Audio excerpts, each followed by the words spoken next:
Bueno, buenas noches, doctor. Buenas noches, compañeros. Eh, bueno, yo ya apliqué el tema del PRON en inteligencia artificial Go. Y entonces aquí nos sale tal cual como nos solicita usted a nivel macro, que nos dice la inseguridad jurídica en la tenencia de tierras presenta un desafío global persistente que obstaculiza el desarrollo rural sostenible como nivel macro. Bueno, a nivel meso tenemos que el Ecuador, la inseguridad jurídica en la tenencia de tierras se manifiesta como un obstáculo estructural para el desarrollo rural, afectando particularmente a las poblaciones indígenas afroecuatorianas que representan alrededor del 7% de la población nacional. Según el censo, aquí ya nos da ya la cita, según el censo del 2022 del Banco Interamericano de Desarrollo. Acá también nos dan otras citas, tal cual como se lo solicitó. Y a nivel micro, aquí nos habla en el tema del gobierno local, de las comunidades indígenas quichuas, los planes de ordenamiento territorial eh, del GAT del 2020 y tenemos el análisis críticos y la pronoxis del problema en donde nos dice que si la inseguridad jurídica en la tenencia de tierras no se atiende en el sector comunitario del Cantón Cayambe, las consecuencias podrían ser profundas, agravando la degradación ambiental y la pobreza extrema entre poblaciones indígenas en la gestión pública. Esto perturbaría ineficiencias institucionales, sobrecargando el GAP con disputas territoriales y reduciendo su capacidad para implementar políticas de ordenamiento sostenible, lo que podría llevar a una mayor fragmentación, administración y corrupción en la adjudicación de tierras, que también es un problema bastante grande, la corrupción de la adjudicación de tierras. La eficiencia institucional se vería comprometida con un aumento de costos operativos. Entonces, esto es lo que me da, al menos en mi tema, mi doctor y compañeros. Muchas gracias. Aquí tal vez podemos destacar ya para ir cerrando este capítulo cómo el PRO nos ayuda a hacer lo que decía Fausto, ¿no? Lo que humanamente no lo podemos hacer, no lo podemos advertir porque la IA maneja muchas posibilidades simultáneamente. Entonces nos ayuda a tener un contexto, un panorama más amplio, ¿no? Y entonces la coherencia de las ideas van a ser, digamos, un poco más, más claras, ¿no? Más fuertes. Si lo hacemos de manera manual, nos cuesta un poco ir encontrando esa consistencia. Vean que a nivel macro estamos hablando de un problema, en este caso que nos propone Alexander, estamos hablando de la inseguridad jurídica, pero lo que está pasando a nivel global. Y luego vamos a nivel, digamos, meso, estamos hablando del mismo problema y estamos profundizando sobre el mismo problema. Ese es el objetivo que debemos plantearnos cuando estamos justamente estructurando el problema, porque si no, pues, planteamos muchas ideas y a la vez nos quedamos con muchos problemas que después se nos hace difícil encontrar la coherencia, la consistencia en el relato. Así es que, bueno, yo sí espero que esta herramienta les pueda ayudar. Vamos a avanzar un poquito y de ahí les voy a compartir otro prompt que tal vez nos va a ayudar. Ahora que ya tenemos claridad en cuanto al tema de investigación, en cuanto al problema de investigación, tal vez nos va a ayudar a tener todavía mayor consistencia en el tema. Y yo veía que algunos problemas todavía no están claros. Algunos temas todavía parece que nos faltan afinar algunas variables.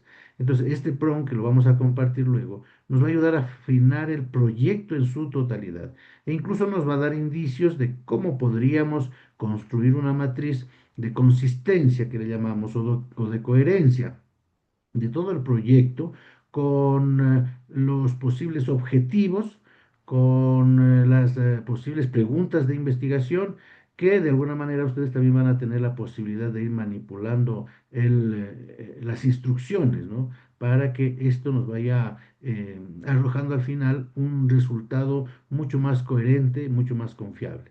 Así es que avancemos un poco con la explicación y luego cuando ya empezamos con la redacción, primero vamos a correr este prompt y les voy a pedir que nos ayuden subiendo como uno de los talleres o de las artes que yo les pido que suban el resultado de la aplicación del prompt con respecto al proyecto. O sea, el proyecto que lo va a generar la IA, ese lo van a pasar a un procesador de texto y lo vamos a tener allí como respaldo, como reserva para ir copiando de allí, entre comillas, ir copiando el proceso, tal vez la lógica de la metodología. Generalmente en eso nos ayuda mucho, ¿no?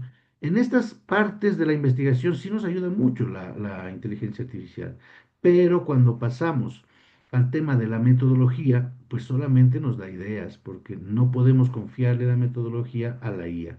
Tampoco podemos confiarle la metodología al manejo, ¿qué diríamos? A la estructura de los resultados, de la discusión. Eso tiene que ser una actividad meramente humana. Las publicaciones son validadas justamente por el aporte o con la seguridad de que un investigador fue el que estuvo produciendo ese trabajo de investigación.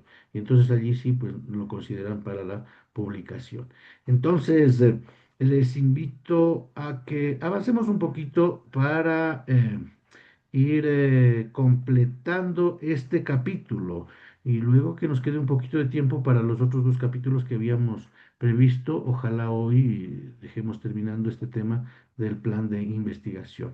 Nos habíamos quedado en esta parte. Yo les había propuesto que incluso podríamos utilizar el árbol de problemas para tratar de categorizar las ideas y quedarnos con una idea clara del problema de investigación. Pero ustedes ven cómo nos ayudó la IA. Posiblemente estas causas de las que yo les estaba hablando ya están jerarquizadas y podemos entender con claridad que el problema central, en el caso que nos propuso Alexander, era la inseguridad jurídica y en torno a eso estamos analizando causas, estamos analizando efectos, pero hay claridad que ese es el problema central de nuestra investigación.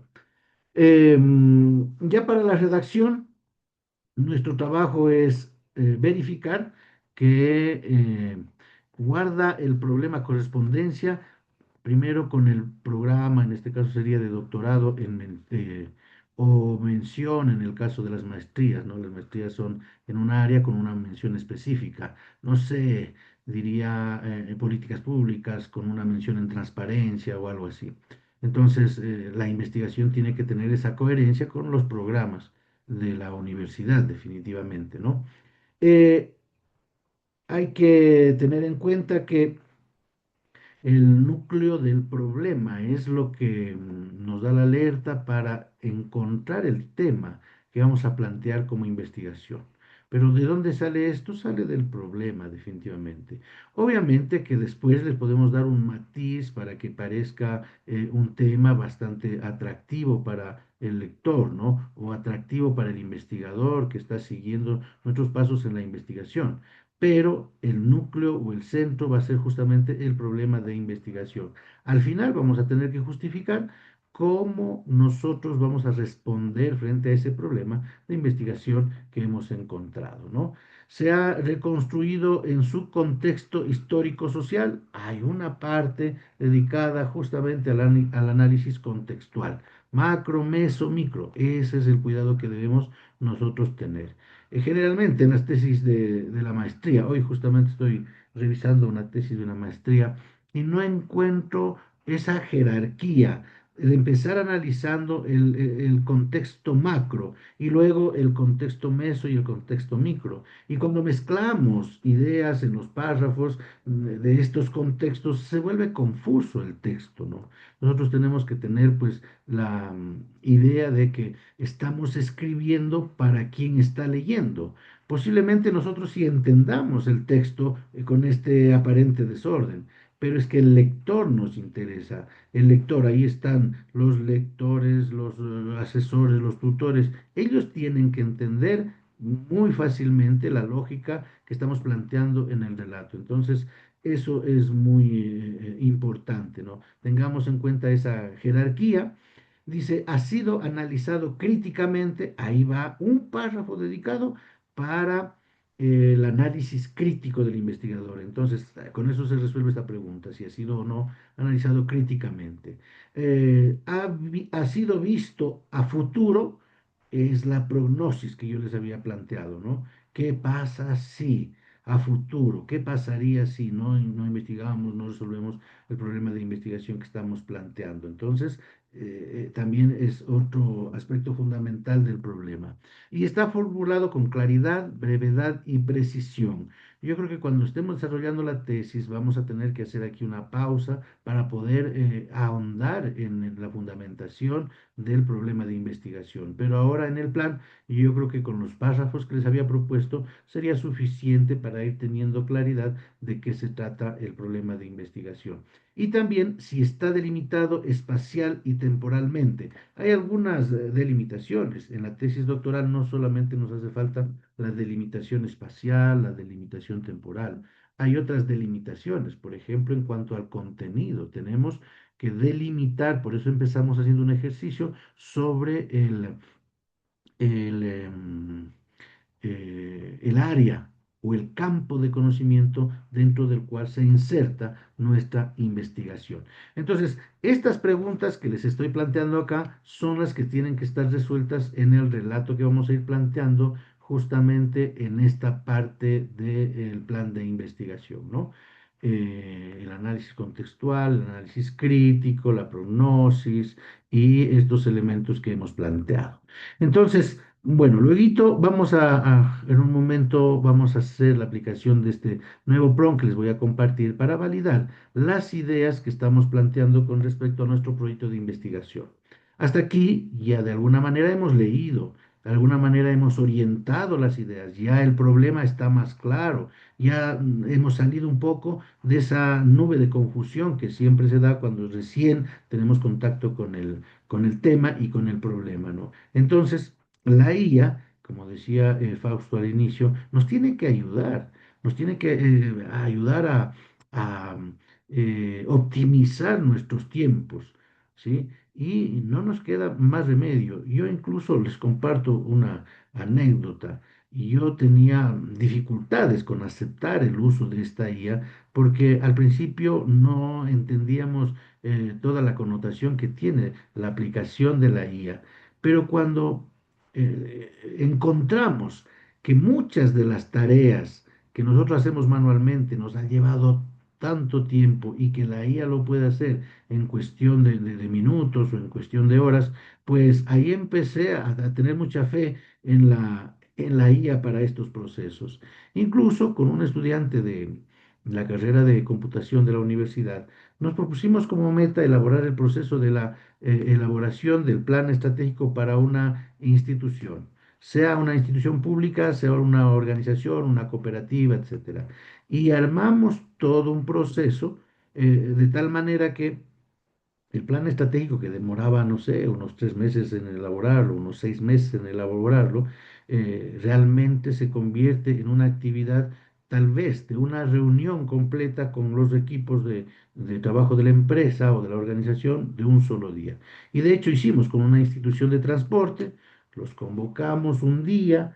Ellos tenían mucha información de la organización, estaban los directivos, estaban representantes operativos y demás, y con ellos fuimos articulando y en un día logramos terminar y les entregamos justo, cerramos el proceso y les entregamos el resultado del plan estratégico que lo hizo la IA en un día, cosa que antes era prácticamente imposible, ¿no? Ahora este estudiante está muy emocionado porque está haciendo algunos ajustes del formato de los documentos que entrega el plan, nos entrega cronogramas, nos entrega presupuestos, nos entrega manual de funciones, un montón de cosas en torno al plan estratégico. Y eso lo hace automáticamente la IA y es muy, muy importante. Obviamente que tiene que haber un experto detrás de esto, porque si no, la IA pues nos va a dar información a ciegas. Entonces, eh, hoy voy a compartir este prompt, asimismo en la carpeta de extras, el prompt para el Doctor, planteamiento del proyecto doctoral. Y entonces vamos a validar nuestro tema, cómo lo tenemos ya, y lo que nos ofrece la IA con todas las orientaciones que ustedes le van a ir dando, porque esta IA le va a pedir alguna información paso a paso para que se queden ustedes con un bosquejo de un proyecto de plan de tesis doctoral que de alguna manera tiene ya bastante coherencia. Ese documento lo van a pasar a Word y lo van a subir a las carpetas de Dropbox. Eso lo vamos a hacer más luego. Hoy pues vamos a avanzar un poquito. Doctor, El plan... Sí. buenas noches. Hola, Magiste Johnny, qué gusto. ¿Qué hay de Perdón, novedad? perdón, doctor, que quiero hacer un pequeño comentario, si Sí, me lo claro, permite, no más de un claro, minuto, claro. justamente de lo que, tomando referencia a lo que usted estaba comentando, lo último respecto de la IA, y también con el comentario que había realizado el compañero Fausto, ¿sí? Respecto de la utilización de la IA, ¿no? Bueno, y yo igual como docente de posgrado también que me dedico, que me desenvuelvo, pues quería acotar referente que, claro, como decía el compañero Fausto, la IA en la actualidad es una herramienta que nos sirve de soporte, ¿no? De soporte, si bien es cierto, bueno, no es que nos da haciendo las cosas, ¿no? Simplemente es un soporte, pues, que se basa en megadatos, se basa en bases de datos o en servidores muy robustos, ¿no? Que tienen mucha información y pues tanto así que en la actualidad lo que nosotros estamos viendo, profe y compañeros, es algo que se le conoce como la inteligencia artificial explicativa, ¿sí? Pero a la vuelta de la esquina, créanme que ya se está creando algo que se conoce como la inteligencia artificial generativa.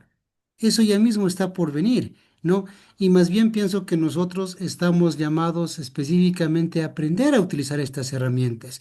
Inclusive se dice que antes tal vez los profesionales o las personas o todo más bien, todas las personas que manejan tecnología, no necesariamente siendo especiales o siendo personas profesionales en la parte tecnológica, pues ahora se dice que los que no saben manejar la inteligencia artificial, también se los está empezando a llamar ya una especie de como analfabetos tecnológicos, ¿no? O sea, es bastante duro este concepto, pero yo he leído en algunos artículos y así se dice.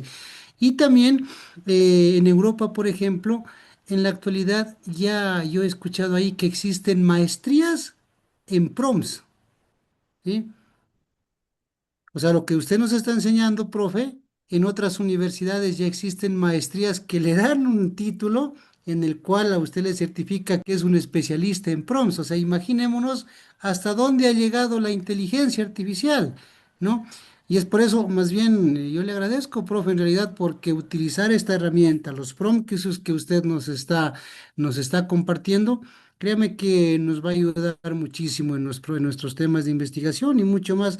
La IA, queridos amigos, ¿qué podría decir? Es el presente, ¿no? El futuro, ¿qué vendrá? ¿No? Y bueno, y eso nomás, esos comentarios quería compartir porque justo me acordé de eso y quería socializarlos con usted. Eso, Muchas profe. gracias, Magister Johnny. La verdad que nos hace reflexionar sobre este tema y de paso, pues valga este análisis, ¿no? Que lo hacemos ahora en esta oportunidad. Sí, este tema de la IA generativa, ese es el temor, especialmente en la investigación, porque no vamos a permitir validar un documento que haya sido generado justamente por una máquina, aunque tenga las bases de datos, aún no es 100% confiable. Entonces, ahí tenemos dificultad. Y yo he visto que incluso los académicos, especialmente en Europa, se han inclinado por tolerar la elaboración de un trabajo de investigación con IA generativa máximo hasta un 25%. Pero en cuanto a la IA en investigación, ahí no le ponen reparo, ¿no?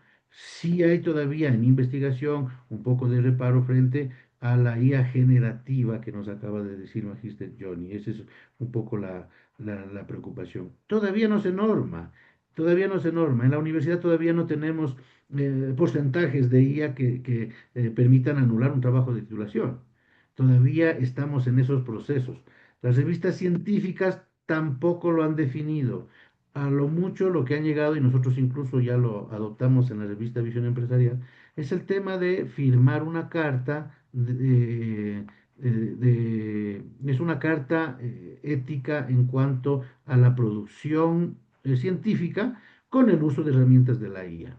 Y si utilizamos la IA, vamos a declarar en qué la utilizamos. Lo utilizamos para generar gráficos, lo utilizamos para análisis, no sé, de datos, lo utilizamos para la parte teórica. ¿Dónde utilizamos la IA? Entonces, esa carta es obligatoria para quienes quieran publicar los artículos, para que dejen declarado en qué parte utilizamos la IA, ¿no? Y eso nos ayuda para los lectores. Sabemos que un artículo ha sido elaborado con la ayuda de la inteligencia artificial y en qué momento. Bueno, otro elemento fundamental del planteamiento del problema es la justificación. Yo creo que todos hemos hecho la justificación. Yo les propongo aquí de manera ilustrativa, por lo menos distingamos tres elementos. Una breve introducción que habla de la motivación que yo tengo a realizar este tipo de investigación. El desarrollo de la justificación, que ya les voy a indicar. El desarrollo de la justificación es ir encontrando la relevancia. ¿En qué áreas vamos a encontrar la relevancia? Por ejemplo, en lo académico, en lo metodológico. De esto se ocupa la parte del desarrollo de la justificación. Y al final, pues hacemos un cierre de este apartado que se llama la justificación. Estuve probando un prompt que lo empezamos a hacer ya hace algún tiempo y todavía no lo hemos podido probar para el desarrollo de la justificación. Esperamos que si lo logramos terminar, pues lo pueda compartir también. Un modelo que nos permita sistematizar estos tres elementos. En el inicio, vamos a hablar de una breve introducción del problema y del interés que tenemos para este tema de investigación. Podría ser un párrafo que nos ocupe de eso.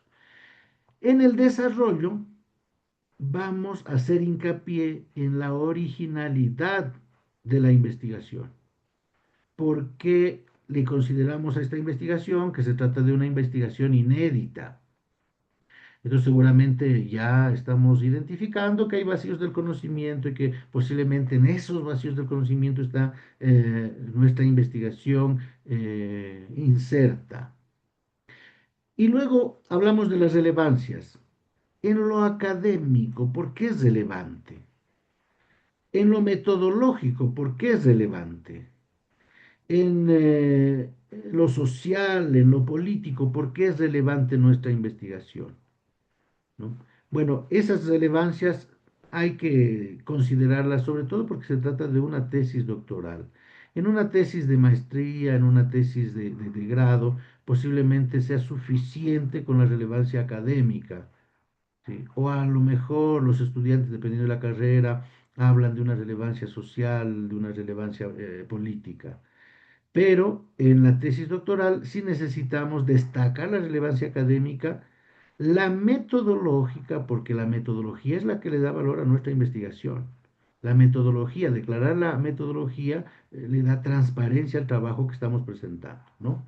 Una vez que tengamos las relevancias, vamos a plantear un posible impacto de la investigación y este tema último que habla de la factibilidad es algo que yo siempre les pido a los estudiantes que le incluyan. ¿En qué consiste la factibilidad? Es la posibilidad de que tal como estemos planteando la investigación se lleve a cabo. La factibilidad tiene que ver, por ejemplo, el acceso a la información. O sea, esta investigación es factible porque sí es posible acceder a la información que vamos a necesitar en este proceso. Entonces, dejemos planteado la vialidad que tiene esta investigación tal como la estamos planteando ahora. Entonces, Eh, en la parte de desarrollo, no nos olvidemos de la originalidad, de la relevancia académica, metodológica, social, política, del impacto y este último párrafo que va a hablar de la factibilidad, ¿no? Factibilidad. Allí incluimos algunas cosas, por ejemplo, si somos expertos en el área. Yo creo que en temas de tecnología, lo que está proponiendo el magíster Johnny va a ser fundamental que él destaque que se ha especializado en el manejo de tecnología, de la ciencia de los datos, de Big Data, esas cosas. Será un elemento que le va a dar viabilidad a la investigación planteada justamente en esa área, ¿no?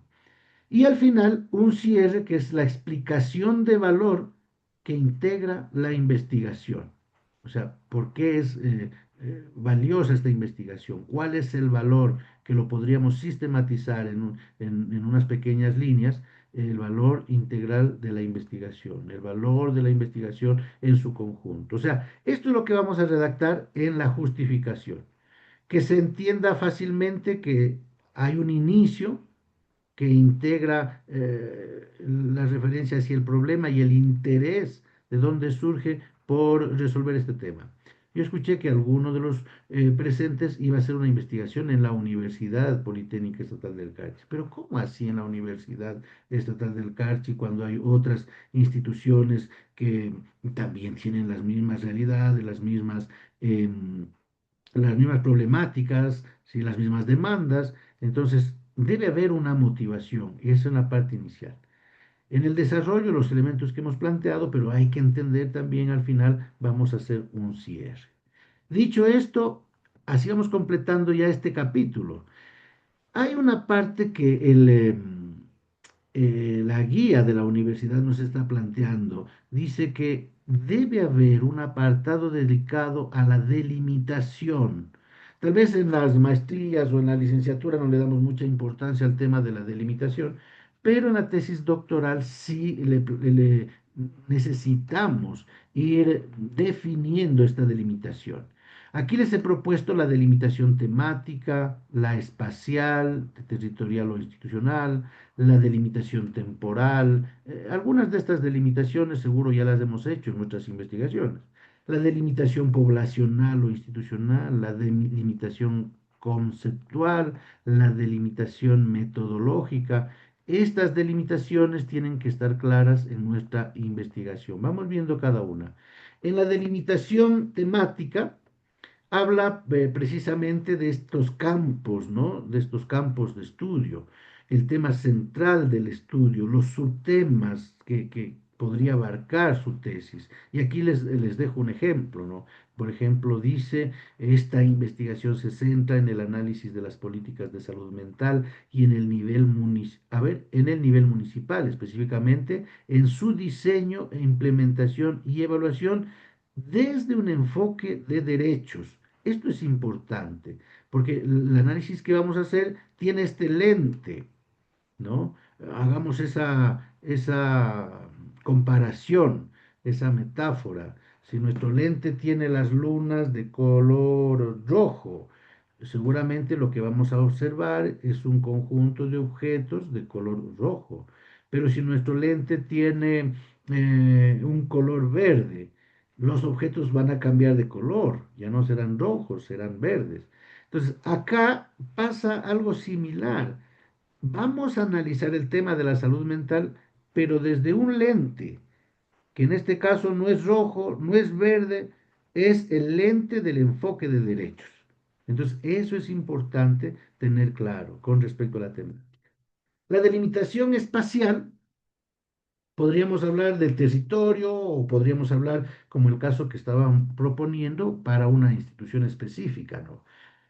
Lugar o unidad territorial o institucional en la que se desarrollará el estudio, país, región, ciudad, frontera, institución, pero hay que definir de manera clara.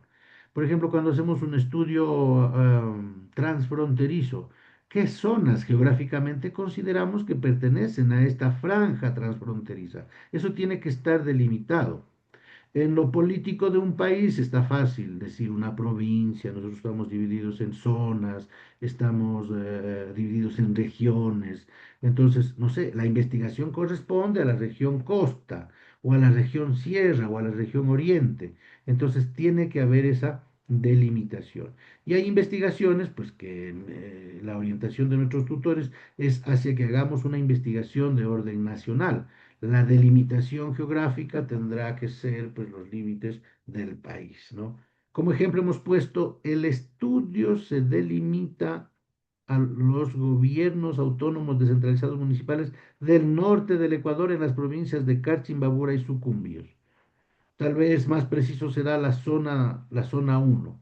Entonces, el estudio, en este caso, va a ser a todos los municipios de las provincias del norte del país y está delimitado geográficamente.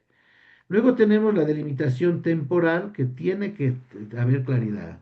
Estábamos revisando una tesis de los compañeros de la primera corte y un compañero se propuso un periodo de tiempo muy largo. Puso desde el año 2000 hasta el 2025, se puso como meta. Era un periodo muy largo. Iba a ser el análisis de unas políticas relacionadas con las políticas de salud. Él quería un poco profundizar sobre cómo afectan los cambios de gobierno en la continuidad de las políticas de salud. Pero él se propuso, dijo, no, para ver los cambios, voy a hacer un estudio desde el año 2000 hasta el 2025. Entonces, un poco la recomendación era ir definiendo por qué el año 2000, qué acontecimiento central, y ir viendo qué periodos de tiempo puedo descartar para un poco simplificar la investigación y que no comprometa mucho los esfuerzos y a lo mejor si necesita analizar demasiada información, posiblemente no nos va a alcanzar el tiempo que tenemos para presentar en el proceso de la titulación. Entonces, es necesario revisar y siempre ponerlo el horizonte de tiempo, ¿no? Eh, Generalmente en el tema de políticas posiblemente sea de identificar un icono que permita definir un cambio trascendental de época, ¿no? O de la realidad. Tal vez la Constitución de 2008 es un quiebre a la política neoliberal que venía hasta hace un tiempo, porque ahí hay un quiebre y luego viene un gobierno progresista y luego viene en el 2019 ya como un retorno o a los programas neoliberales, ¿no? Entonces, un poco identificar el tiempo más adecuado que corresponda a la investigación y delimitarlo bien, delimitarlo bien. En la delimitación poblacional, pues, eh, ¿cómo vamos a estudiar a los actores, en este caso del proyecto de investigación? ¿Los vamos a estudiar como individuos? ¿Los vamos a estudiar como grupos? ¿Los vamos a estudiar como instituciones? ¿Cómo los vamos a estudiar? Si es como individuos, posiblemente un instrumento sea una encuesta individual que le vamos a hacer a cada persona.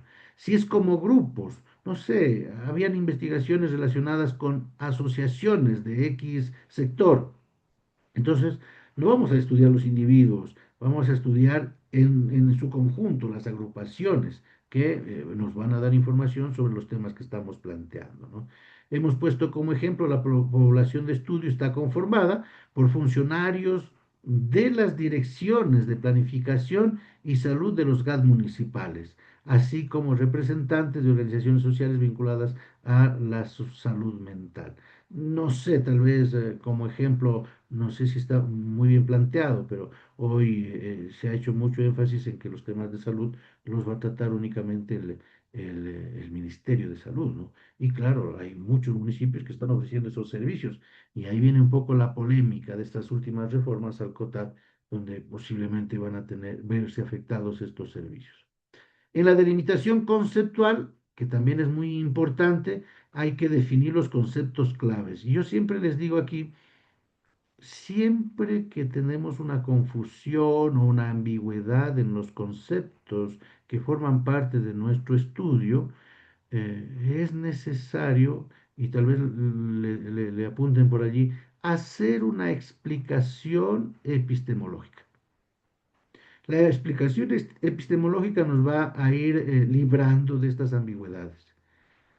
¿Qué estamos, eh, qué estamos nosotros entendiendo, ¿no? Como concepto esencial de los términos que estamos utilizando en nuestra tesis? Si hay ambigüedades, hagamos una explicación epistemológica. ¿Por qué nosotros tomamos una u otra idea, una u otra acepción del concepto esencial que forma parte de nuestra tesis? Eso es fundamental, ¿sí? Porque si no, nos vamos a concentrar en seguir profundizando, seguir explicando y no vamos a salir de este proceso. Entonces, cuando haya la necesidad de hacer estas aclaraciones conceptuales, démonos un espacio para dejar planteada una explicación epistemológica que oriente al lector a entender cuál es la perspectiva desde la cual estamos analizando un determinado concepto, un determinado término. Y las delimitaciones metodológicas que pueden tener eh, un alcance en cualquier elemento de la metodología. Por ejemplo, el tipo de investigación. ¿Qué tipo de investigación es el que nosotros vamos a utilizar? Hay que hacer una delimitación, porque una misma investigación se puede hacer con dos tipos de investigación. ¿Sí? Y entonces nosotros tenemos que dejar claridad cuál es el tipo de investigación que considera nuestra investigación para poder explicar desde allí el fenómeno, ¿no? Hemos puesto como ejemplos técnicas que vamos a utilizar. Si la investigación, no sé, tiene una orientación cualitativa, las técnicas van a ser con cierta naturaleza para recoger información de orden cualitativo. Pero si es cuantitativa, tendrán otra naturaleza. Entonces, esas son delimitaciones metodológicas. ¿Por qué se precisa solicitar estas delimitaciones metodológicas? Porque aquí viene la confusión. Yo he escuchado muchos que se entusiasman en plantear una investigación mixta. Dice, mi investigación es mixta. Pero de ahí a llevar a esto a la práctica resulta bastante complejo. No es posible tal vez llevar una investigación simultáneamente cualitativa y cuantitativa. Depende mucho del tema, obviamente, ¿no? Pero a veces pensamos que es tan fácil llevar una investigación cual y quanti. Es como algo natural llevar una investigación simultáneamente cualitativa y cuantitativa a la vez. Es muy complejo. Yo creo que si plantean ustedes una investigación qual y quanti, podría ser una investigación por etapas. En una etapa planteamos la investigación cuantitativa, que nos da ciertas luces, cierta información, pero nuestra investigación en el corazón va a ser cualitativa, porque en una segunda fase vamos a plantear la investigación esencialmente cualitativa. Entonces, a eso se refieren las delimitaciones de orden metodológico, ¿no? Eso sería con respecto a la delimitación. Y luego vienen las preguntas de investigación. Hay una pregunta central que surge precisamente del problema. En el PROM que habíamos compartido, ya le estamos pidiendo que nos ayude a plantear una idea de pregunta central de la investigación. Y luego tenemos algunas herramientas de IA que ya cuando estemos, no sé, tal vez más adelante, eh, parten del análisis de la revisión de literatura, parten de una pregunta de investigación. Es muy importante tener claridad en la pregunta central de investigación. De allí, siempre estamos planteando otras subpreguntas, digamos, que están relacionadas con la pregunta central. Pero lo esencial es plantear adecuadamente la pregunta central de investigación. Para eso, ¿qué hemos necesitado? Hemos necesitado tener claridad en el problema que es parte de nuestro análisis en la investigación, ¿no? Bueno, entonces las preguntas de investigación van orientando el proceso de nuestra de nuestra investigación, vamos a plantear una pregunta principal y vamos a plantear unas subpreguntas que pueden resultar la desagregación de la pregunta central. ¿Sí? ¿Cuántas preguntas vamos a plantear? Tal vez un poco es necesario para eso considerar el alcance de la investigación, ¿no? No va a ser tan simple como la tesis de la maestría, donde planteamos una pregunta central y unas dos subpreguntas, digamos, de investigación. Posiblemente vamos a tener que hacer mayores preguntas, mayor cantidad de subpreguntas de investigación. Pero lo que siempre se mantendrá es la pregunta central. Debe estar bien planteada la pregunta central de investigación. Una vez que hemos planteado las preguntas de investigación, ¿qué más he puesto? Yo creo que aquí dejé algunos conceptos. No es lo mismo. Están puestos aquí unos ejemplos de preguntas y de subpreguntas de investigación. Ah, no deben limitarse a un ejercicio mecánico, forma parte de la arquitectura crítica de la investigación, tiene que ver con la orientación epistemológica o metodológica, con la comprensión del problema, con la comprensión de la solución. Y aquí hemos dejado algunas preguntas de ejemplo, por ejemplo, ¿qué buenas prácticas o modelos de gobernanza digital pueden servir como referencia para fortalecer dichas políticas en contextos similares? Es un ejemplo de preguntas. Luego vienen los objetivos. Aquí hay un dilema, ¿no? ¿Qué planteamos primero? ¿Las preguntas o planteamos los objetivos? En la maestría en los trabajos de grado nos hacen plantear primero los objetivos y de ahí nos hacen plantear las preguntas. Pero dándole un poco sentido lógico al proceso intelectual de investigar, diríamos que primero debemos plantearnos las preguntas. Las preguntas son, yo siempre les llamo las necesidades de información. Declaran las necesidades de información. ¿Qué voy a necesitar? ¿Qué necesito saber? Eso son las preguntas.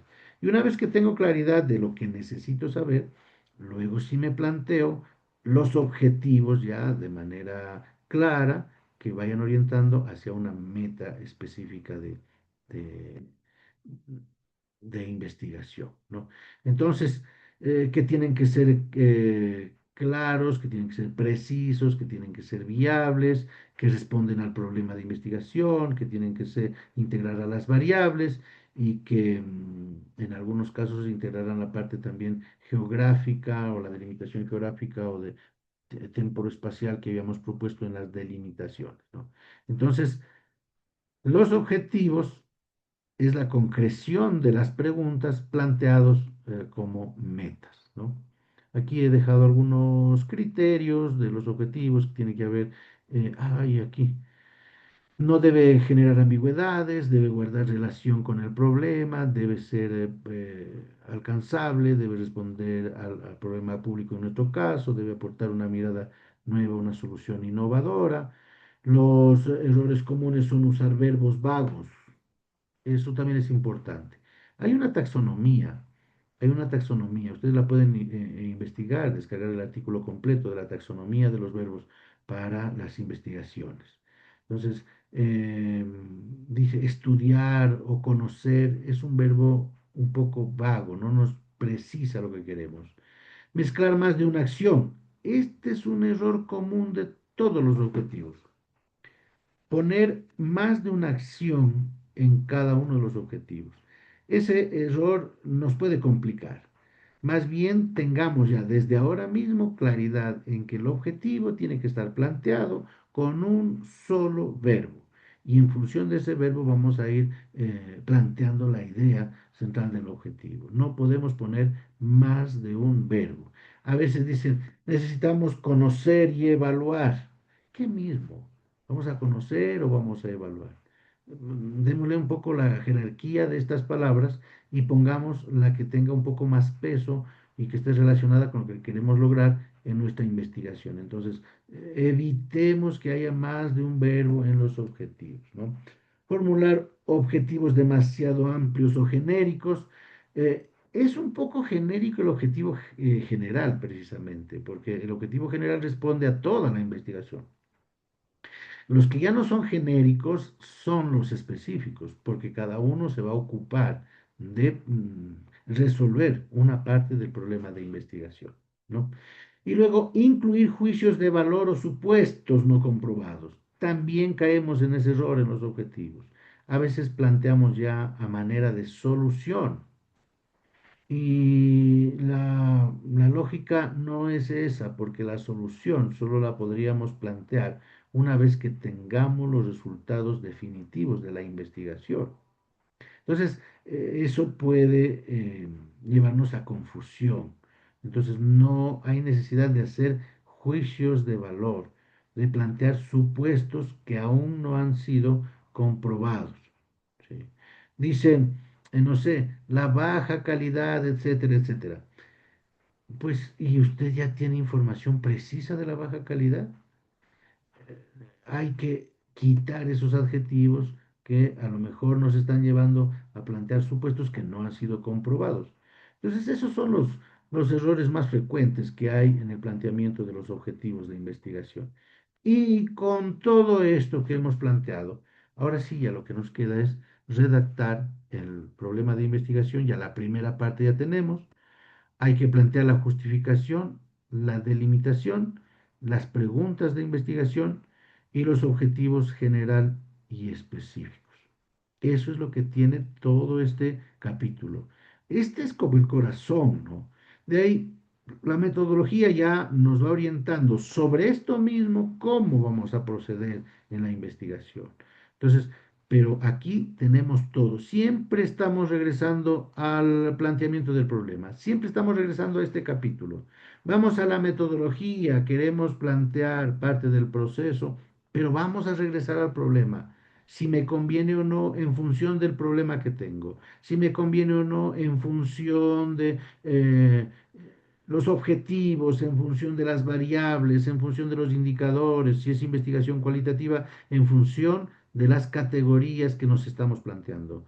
O sea, este capítulo tiene que estar bien, porque a este vamos a estar regresando siempre, siempre vamos a regresar a este capítulo, ¿no? Entonces, con esto ya nos toca es redactar el capítulo del planteamiento del estudio de investigación. Em, no sé si tenemos alguna reflexión, alguna idea, algún aporte que podamos hacer a esta parte antes de continuar. Les concedo la palabra.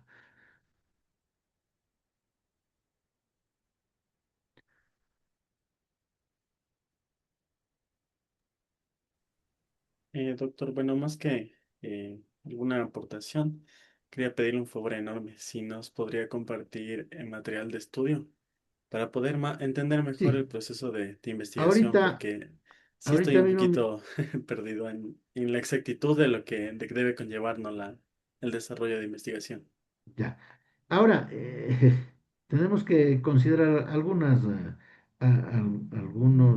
materiales y nosotros mismos tenemos que ir teniendo nuestros propios fuentes, ¿no? Por ejemplo, no sé, mucho orienta el libro de Sampieri, pero por ejemplo, para la investigación cualitativa todavía nos faltan cosas. Hay un libro que es muy didáctico, muy didáctico. Es el libro de César Bernal. También se lo voy a subir ahora mismo. César Bernal utiliza una espiral. La espiral empieza en el centro que está el problema y desde el centro donde está el problema vamos avanzando hacia elementos como la justificación, los objetivos, etcétera, etcétera, la metodología y así vamos en esa espiral avanzando hasta lograr cubrir todo el proceso. Cuando tenemos dificultad con algún concepto de metodología de la investigación, yo les recomendaría que vayan más bien al libro de César Bernal. Con ese, en el primer módulo que me dieron a mí en investigación, en el doctorado de Administración de Empresas, con ese empezamos todo el proceso de investigación. Ahí no teníamos IA, pero el profesor nos orientó a seguir esa lógica, ¿no? Eh, Y ya les subo en la carpeta de materiales, les subo esos libros para que podamos volver allí a los conceptos básicos, ¿no? Que nos podrán hacer falta en un determinado momento del planteamiento de la redacción. Correcto. Ahora mismo les subo en Dropbox y ya los tendrán ustedes. ¿Alguna otra inquietud? Bueno, si no tenemos inquietudes, eh, hemos tratado, yo les decía, Perdón, Doc, de- yo sí tengo una inquietud. sí. Ya, bueno, se mencionaba que prácticamente si nuestra tesis está hecha por hitos, para definir la amplitud, póngase, en mi tesis es prácticamente una evaluación al sistema de participación ciudadana y control social. Ahora, ¿cuáles son los hitos en este sistema? Que en el 2008 se creó la Constitución, pero las leyes que rigieron esto, las que tienen impacto, aparecen en el 2010. Entonces yo creería que mi campo de estudio está desde el 2010 hasta el 2025, que son prácticamente 15 años cerrados.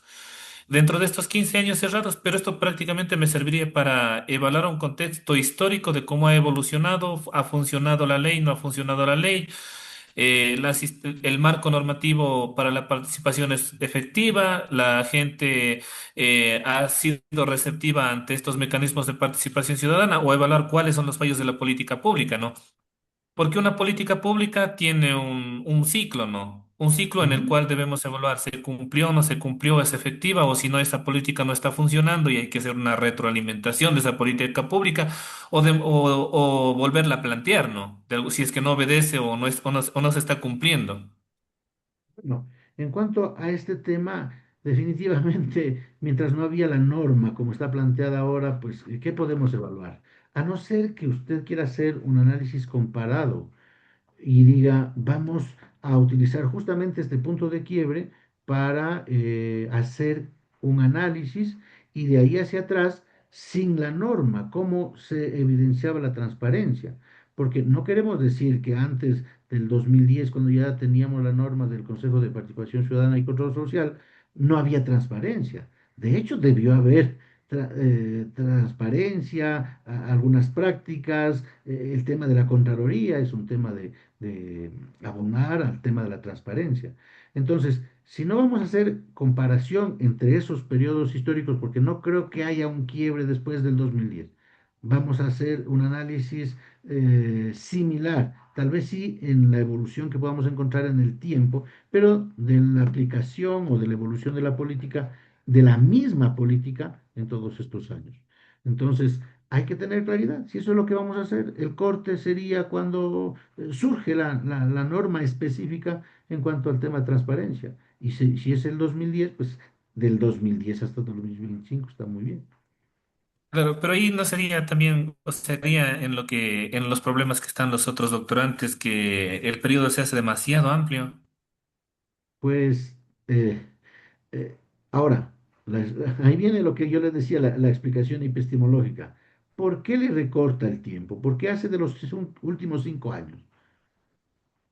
¿Cuál es la razón que le lleva a usted a explicar este tema de la evolución de la transparencia solamente de los últimos 5 años? Si O hay esa sea, explicación epistemológica, a lo mejor podamos validar los últimos 5 años. digamos que si sintetizo a los últimos 5 años, que es un periodo administrativo, y de pronto puedo tomar como referencias algunas consideraciones del antes, del después, o sea, como fundamentación teórica para poder explicar lo que pasó hoy. Pues sí, esa explicación tenemos que tenerla clara en nuestra delimitación. Y a lo mejor se justifica. La verdad es que no he profundizado en el tema de transparencia. Y a lo mejor sí hay razones para fundamentar desde allí. Y el análisis podría ser de los últimos 5 años.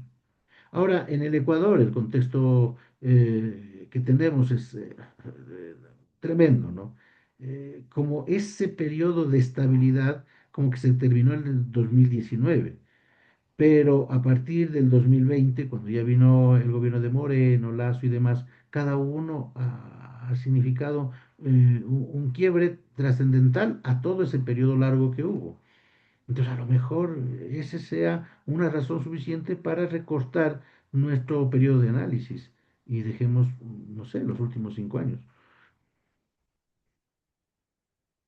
Creo que cuando lo presente usted el plan, el comité doctoral va a hacer una evaluación y va a determinar que el periodo de tiempo que usted plantea es el adecuado, o incluso si plantea un periodo muy largo, le va a advertir, el comité le va a decir, ¿sabe qué? Es un periodo muy extenso y posiblemente ese va a ser una barrera para el proceso de titulación.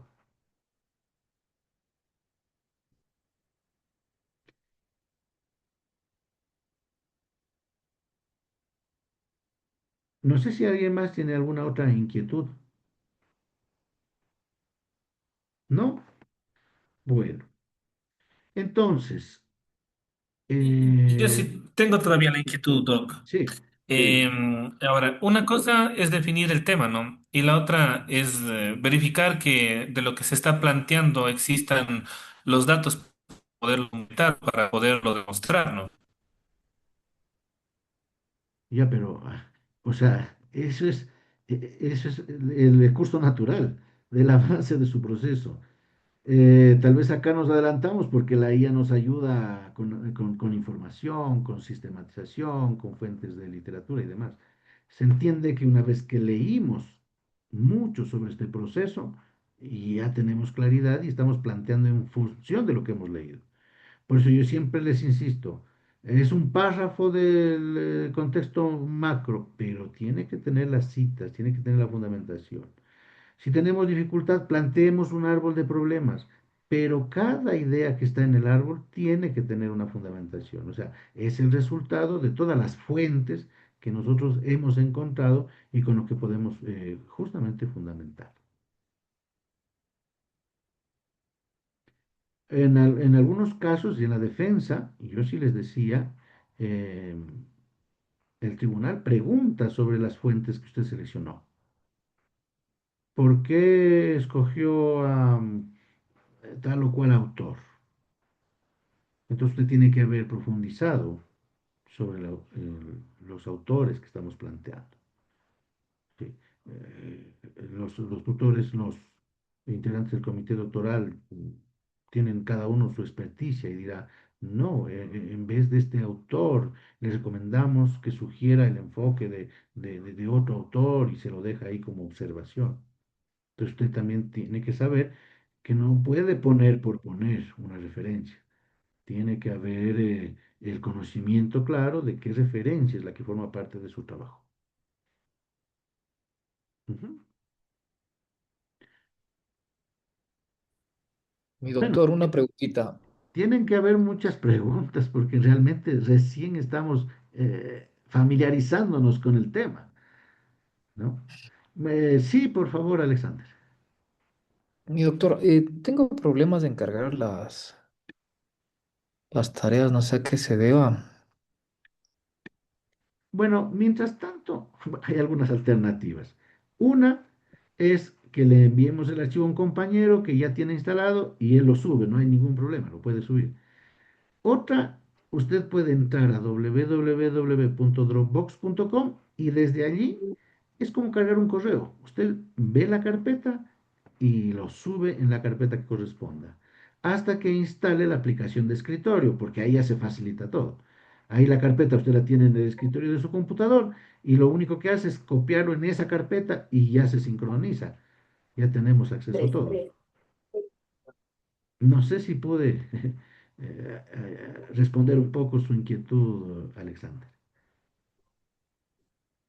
En el Dropbox. Mm, Ya voy Tal a vez probarle, mi doctor.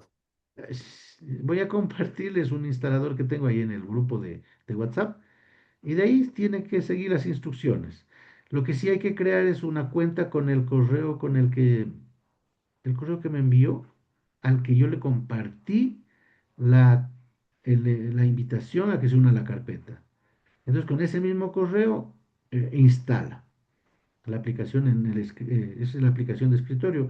Hay que tener cuidado de seleccionar la versión gratuita y hay que tener cuidado cuando está instalando le dice, ¿desea sincronizar mi PC, mis documentos y el escritorio?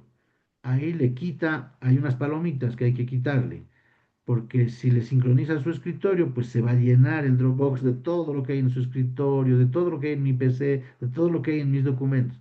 Entonces esas palomitas hay que quitarlas para que se sincronice solo la carpeta que yo le compartí. ¿Ya? Ya le envío a Alexander para que lo instale. Gracias, doctor. ¿Algo Doc, buenas más? noches. Sí, Doc. Sí, sí. Dentro de lo que tenemos que enviar de tareas en las carpetas de Dropbox, ¿tenemos que crear una carpeta para subir nuestras tareas No. o cómo? Porque me entro y sale de manera general y me sale también trabajos de un compañero, no me acuerdo específicamente de cuál, Ajá. Sí. pero creo que sale ahí medio confuso porque no hay ninguna división ni nada. A ver, voy a compartir la pantalla y de una vez hacemos esa aclaración, ¿ya? Bueno, yo tengo instalado ya, voy a cerrar desde acá. Yo tengo instalado Dropbox y me sale la carpeta con este icono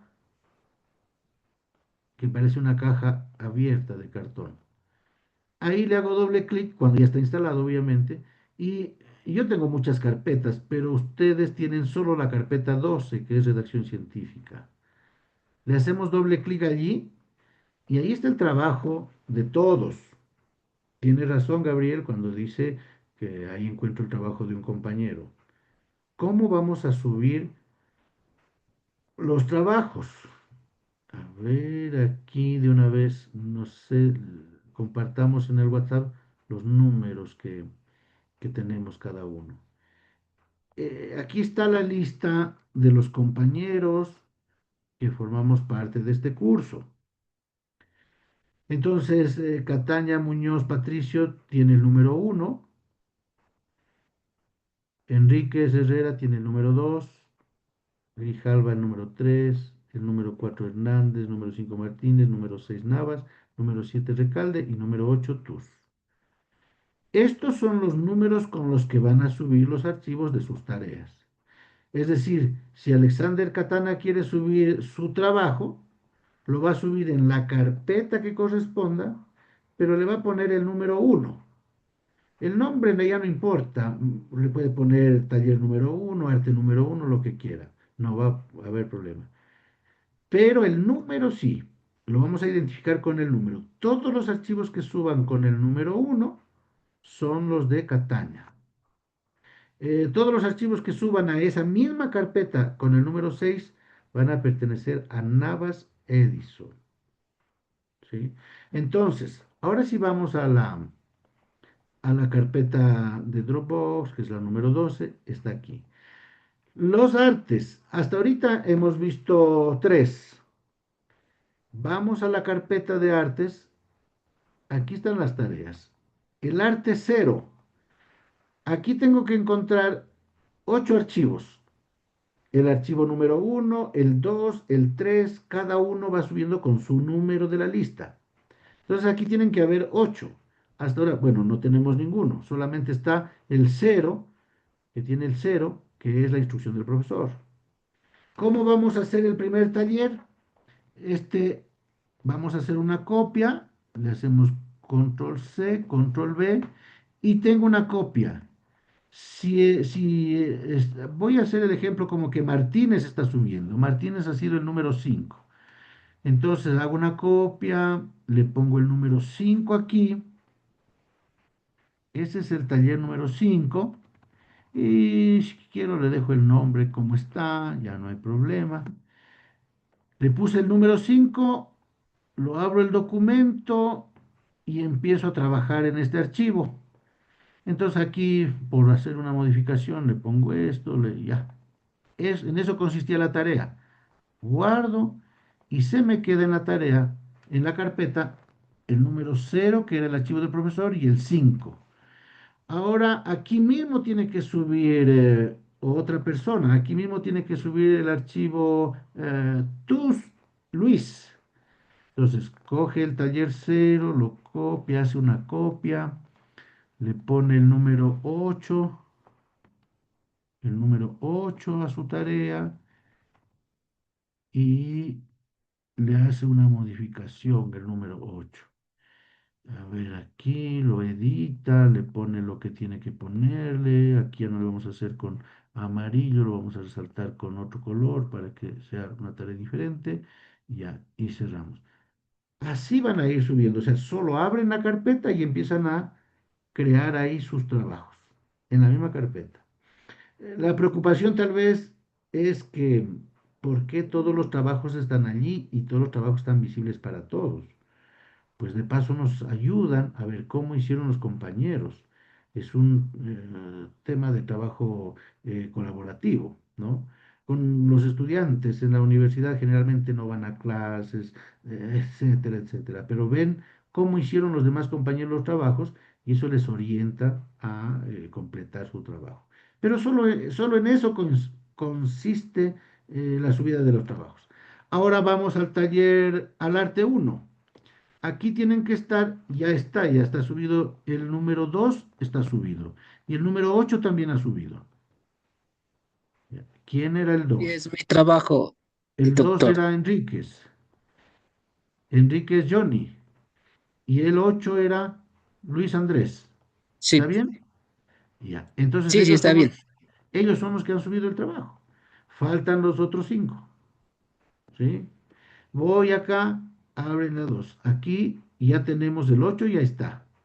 Hay alguien que está haciendo todavía el trabajo, no le ha puesto el número, hay una copia allí, pero todavía no. Pero el 8 ya está, que era la validación del problema. Y en el 3 era el test. Ese quería que me compartan. Bueno, ahora hacemos una pausa luego y me comparten el test que hicimos para la selección del director de la tesis. Pero aquí también tienen que estar los 8 trabajos. No sé si ahora me expliqué. Doc, Sí, de doctor. pronto hay una fecha Está de corte claro. para subir todo. Eh, Tratemos de todos los trabajos que veamos hasta el viernes. O sea, lo ideal fuera que cada clase, yo a los estudiantes les exijo que cada clase vayan subiendo, ¿no? Pero hagamos una cosa, dejemos que eh, eh, hasta el viernes no, dejemos hasta el domingo con tranquilidad. Hasta el domingo subamos todos los talleres que hemos ido planteando durante toda la semana, ¿sí? El domingo cerramos la fecha y de ahí ya seguiremos con unos nuevos trabajos en la próxima semana. ¿Les parece? Sí, doctor, muchas gracias porque Sí, sí nos va a hacer falta tiempito sí. de revisar Son todo. cortitas las tareas, ¿no? Son cortitas, pero sí, sí exige también un poquito de tiempo. Bueno, hasta allí. Doctor, doctor, perdón, solo en la carpeta artes están los talleres, ¿verdad? Solo en la carpeta de artes. Lo Solo en la demás es carpeta de artes material y están. todo, solo en la carpeta artes, ¿no? Solo en Ya. la carpeta de artes. Lo del plan Ok. de investigación, ya les indico dónde vamos a subir. Lo del plan de investigación lo vamos a redactar en la carpeta 9. Pero aquí hay una cosa. En la carpeta 9 hay carpetas con sus nombres. De ahí ya no se pierden. Cada uno entra a su carpeta y trabaja en su carpeta. ¿Sí? Pero ahora que les voy a compartir ese programa en el que vamos a trabajar, ya les indico cómo vamos a